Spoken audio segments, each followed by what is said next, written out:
Picture a room in the court of Jerusalem. What's about to be written there, the opening of Proverbs 1, will quietly reshape everything we think we know about wisdom. 10th century BC, give or take. But what matters is the moment. An anonymous scribe, someone whose name we'll never know, picks up a clay tablet or a papyrus scroll. He spent his entire life collecting short sayings, observations about how life works, moral compass needles, you might call them. But he doesn't start with a commandment. He doesn't open with "obey your father." He doesn't promise that wisdom will make you rich. He takes the ancient world's search for wisdom and places God, not the king, not the thinker, not the self, at its center. And that reframing is the reason Proverbs 1 might be the most important chapter in the entire Bible for understanding how Hebrew thought actually works. The opening verses of Proverbs, chapter 1, verses 1 through 7, are what Hebrew scholars call a programmatic prologue. That's a technical way of saying this isn't just an introduction. It's a manifesto. It's a declaration of intent that redefines the book you're about to read. The text begins like this: the Proverbs of Solomon, son of David, king of Israel, to know wisdom and discipline, to understand words of insight, to receive instruction in prudent behavior, doing what is right and just and fair. And then it says something aimed directly at the young and the inexperienced, giving prudence to the simple, knowledge and discretion to the young. But it doesn't stop there. It says even the wise should listen and add to their learning, and the discerning should get guidance. And then comes verse 7, the hinge of the entire book. The fear of the Lord is the beginning of knowledge, but fools despise wisdom and instruction. Now stop there. Go back to verse 1. It says the Proverbs of Solomon. Notice what it doesn't say. It doesn't say the commandments of Solomon. It doesn't say the laws of Solomon. It says Proverbs. The Hebrew word is mishlei. It comes from the root mashal, which means to compare, to place alongside. A proverb isn't an order handed down from the top. It's a comparison, an observation, a mirror that lets you see yourself. That's it. Not a command, a mirror. And that's revolutionary. In the ancient Near East, when a king compiled a text, the point was usually to establish authority. Hammurabi carved his laws into stone, so everyone would know who held the power. But Solomon, or whoever wrote in his name, did something different. He compiled observations about how the world works, not orders, observations. And that changes everything about how you read what comes next. Verse 7. This is the hinge of the entire book. The fear of the Lord is the beginning of knowledge. Fools despise wisdom and instruction. Here's where most modern readers get lost. The Hebrew word for fear here is yirah, and yirah can include fear, but it means far more than being frightened. Here, it carries the sense of reverence, awe, and a posture of the soul before something sacred. But there's a detail here that changes everything. The text says, the fear of the Lord is the beginning of knowledge, not wisdom. The Hebrew word is da'at, not chokmah, and that distinction matters. Da'at is the raw material, perception, awareness, the ability to recognize what's real. Chokmah, wisdom, is what you build with that material. Proverbs 9:10 will later say, the fear of the Lord is also the beginning of chokmah. But here, at the very start, the compiler begins with something more basic. You can't even perceive correctly without reverence.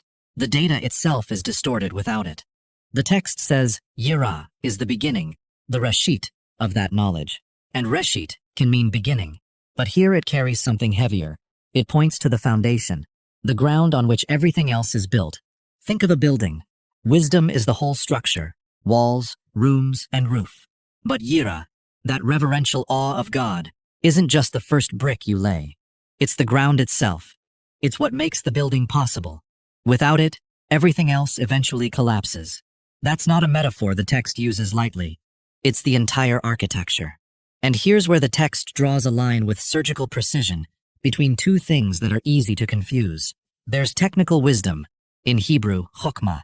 That's the ability to see patterns, to understand how things work, to make intelligent decisions. It's practical. It's useful. You can teach it in a classroom. But the real wisdom, the kind that actually matters, begins when you understand that all of that technical intelligence rests on a foundation that isn't technical at all. It rests on a relationship with God, Verse 7 says it bluntly. The fool, in Hebrew, they will, a person who is morally stubborn, who refuses correction, despises that foundation, rejects that reverence. And because of that, it doesn't matter how much technical intelligence they have, they aren't truly wise. Here's the thing. Scholars who study the traditional Masoretic form of the Hebrew text point out that verses 1 through 7 function as something completely different from the rest of the book. Verses 1 through 6 are the compiler describing the purpose. Who is this book for? What will you gain from reading it? But verse 7 does something else entirely. It shifts the tone. Suddenly, you're not in the world of, here are some useful tools. You're in the world of faith, of reverence, of the one fundamental decision that defines everything else. It's as if the compiler is saying, look, I'm going to give you a lot of practical advice in the pages that follow. But before you start reading any of it, you need to understand one thing. That advice only works if you understand that wisdom doesn't start with you. It starts with God. And that's a total reframing. In ancient Near Eastern literature, wisdom texts usually began with an attribution to the king. These are the sayings of King Amenemope. The emphasis was always on human authority, but Proverbs gives that wider wisdom tradition a distinctly Israelite foundation. It says, the authority doesn't come from the king, it comes from God. And access to true wisdom requires a posture of reverence before that. Verses 2 through 6. The compiler is building an argument, and each verse adds something. Verse 2. To know wisdom and discipline.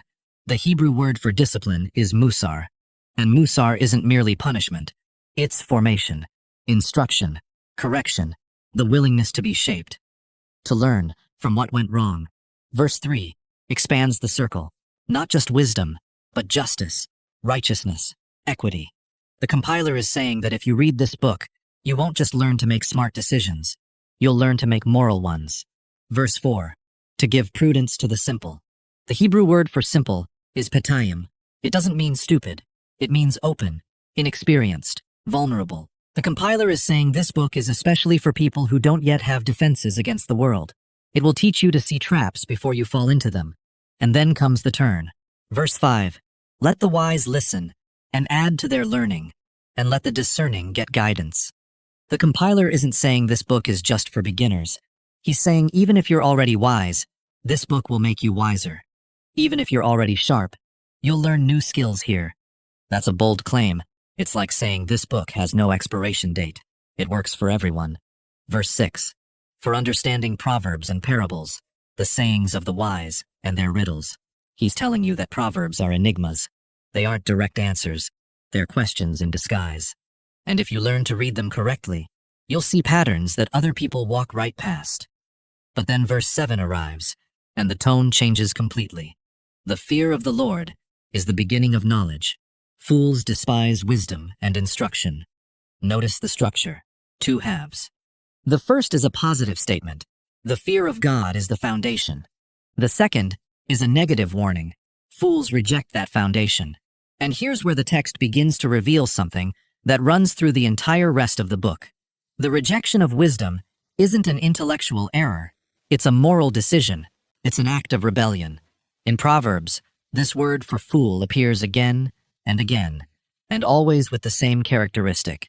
The fool isn't someone who doesn't know. The fool is someone who refuses to know. Someone who looks at the evidence and says, I don't care. Think about that for a second.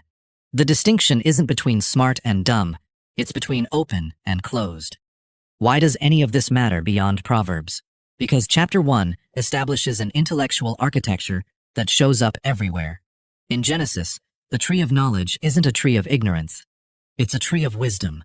And the temptation of Adam and Eve isn't ignorance. It's wisdom without reverence. The ability to choose without submitting to God. In the Psalms, over and over, the psalmist says, teach me your ways. Not give me intelligence. Teach me. There's a posture of openness there. Of humility. Of being willing to be shaped. In Job, the entire book is an exploration of what happens when genuine wisdom, the kind rooted in reverence, reaches a wall it can't think its way past. Job doesn't lack yirah. Job 1:1 says it plainly. He feared God and turned away from evil.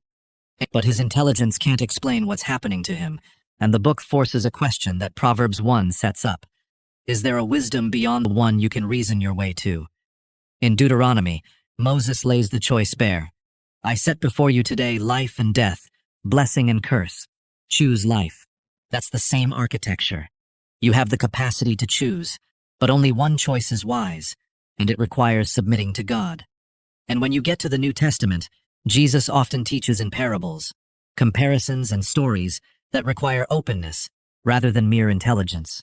And in Matthew 11:25, he praises the Father for hiding these things from the wise and learned and revealing them to little children. The world's wisdom, technical intelligence, the ability to spot patterns, is not the same thing as the wisdom of God. In fact, it often works against it. And that's exactly what Proverbs 1 has been saying from the start. The word chokmah, wisdom.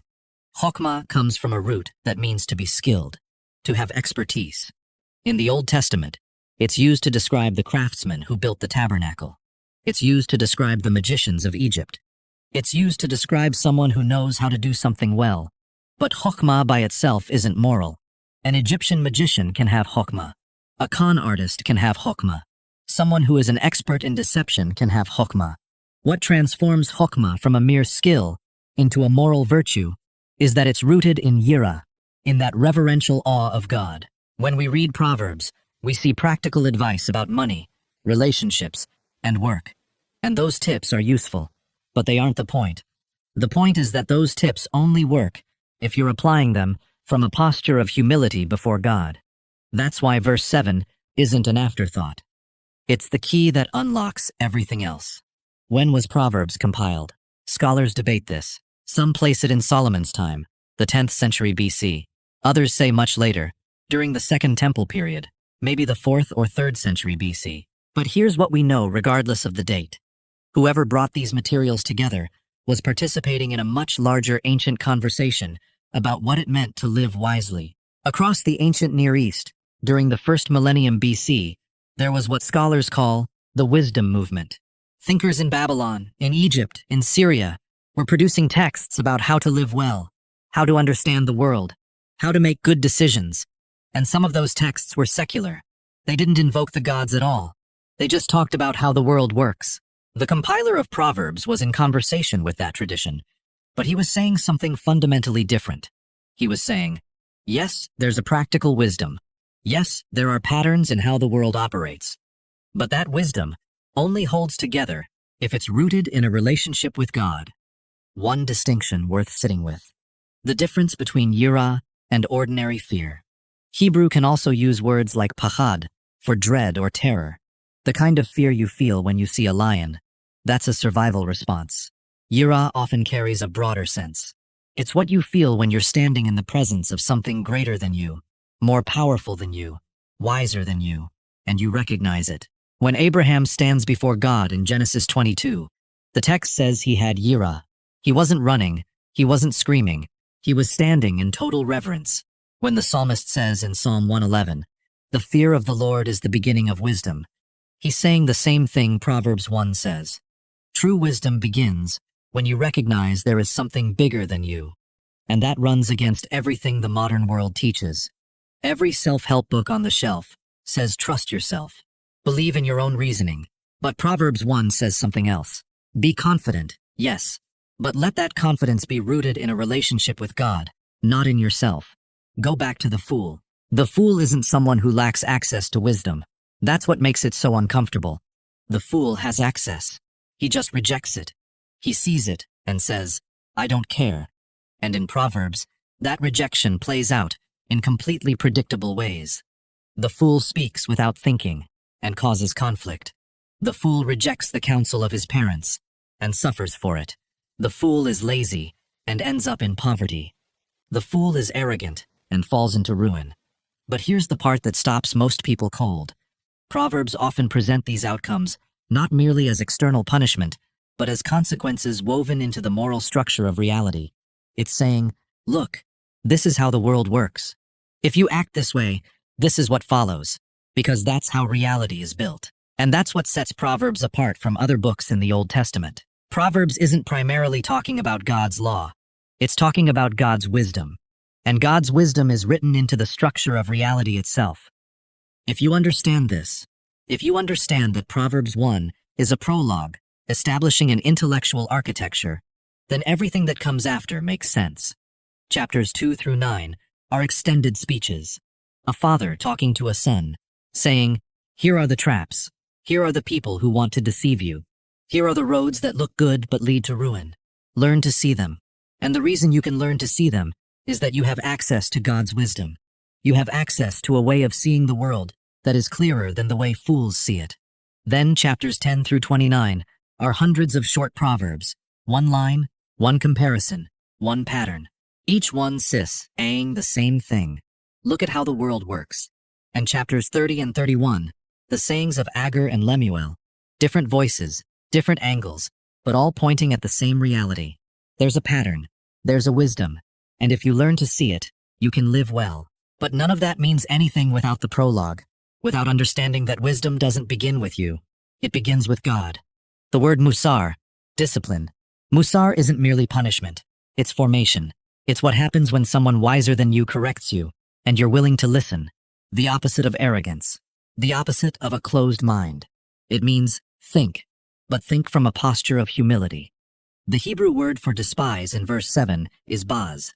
It means to consider something without value, to look at it and dismiss it. And here's what matters. It isn't accidental. It isn't ignorance. It's a choice. Someone who sees wisdom and says, "That's not worth my time." That's a moral act. The fool isn't someone who can't know. The fool is someone who chooses not to. Someone who chooses not to grow, not to change. And in Proverbs, that choice has consequences that are entirely predictable. One of the most striking things Proverbs 1 does is redefine what it means to be intelligent. In the modern world, intelligence means cognitive capacity, the ability to solve problems, see patterns, and reason clearly. But in Proverbs, intelligence means something else. It means the ability to see reality as it actually is, to understand how the world really works, to make choices that lead toward life, not away from it. And that ability isn't primarily a matter of intellect. It's a matter of character. It's a matter of being willing to be taught. Verse 5 says, "Let the wise listen, not read, listen." Listening requires openness. It requires the willingness to be corrected. A wise person, according to Proverbs, is someone who doesn't trust only their own judgment. A foolish person is someone who does, and that's a complete redefinition of intelligence. There's one more thing the compiler connects that's easy to glide past. Verse 3 doesn't just mention wisdom, it mentions justice, righteousness, and equity. Why? Because according to Proverbs, you can't be truly wise without being just. Wisdom that isn't in service of justice isn't wisdom. It's cunning. A criminal can be cunning. A con artist can be clever. But they aren't wise because their intelligence isn't oriented toward what's right. True chokmah, the kind rooted in the fear of God, always bends toward justice, always bends toward what is right. That's one of the features that gives Proverbs its distinctive moral and theological force. Other texts say, "Here's how to succeed." Proverbs says, "Here's how to succeed in a way that is just." So here's what Proverbs 1 is really doing when you see it whole. It's not giving you a list of good advice. It's giving you the operating system that makes the advice work. The compiler is saying this book is not a collection of tips. It's an exploration of how God built the world, an invitation to see reality the way God sees it. And that's what makes it distinctive within the wisdom traditions of the ancient Near East. When a king compiled a book of wisdom, it was usually to say, "I'm wise, do what I say." But Solomon, or whoever wrote in his name, did something else entirely. He compiled observations about how the world works, and then said, "But here's the foundation underneath all of it, the fear of God. I'm not asking you to trust me, I'm asking you to trust God, and here's how you can learn to do that." If you understand Proverbs 1, you understand how the entire Bible works. Because across the whole Bible, there's a tension between two things, human knowledge and the wisdom of God. And the Bible keeps saying the same thing.